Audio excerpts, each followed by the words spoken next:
Hello guys, welcome to our channel. In this video, we are going to look at how to install Git on Windows. So let's get started. First, open your favorite browser and in the search bar, type Git download and press enter. In here, you have to click on the first link, then you will redirect to this page. In here, you have to choose your operating system, Windows, Mac OS, Linux, or built from source. In here I am choosing Windows.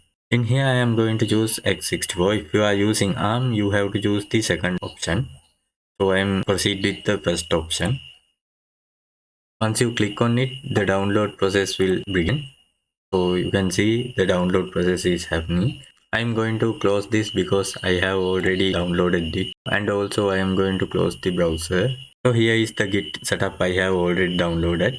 Once you download your setup, you have to double click on it. Then you will see this installation wizard. In here, simply click on next. Then click on this on the desktop and click next.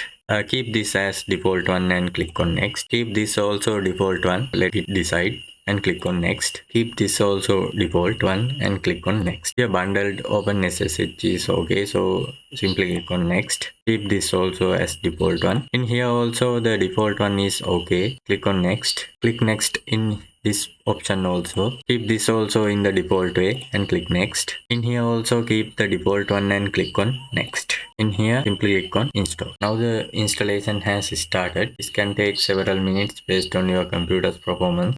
Once the installation is successful, uncheck this box and click on finish. Now let's verify our Git installation. For that, press Windows key and in the search bar type cmd and click on command prompt. In the terminal, you have to type git dash dash version. So here it is. It's showing the Git version we installed now. And also you can check another command like git help.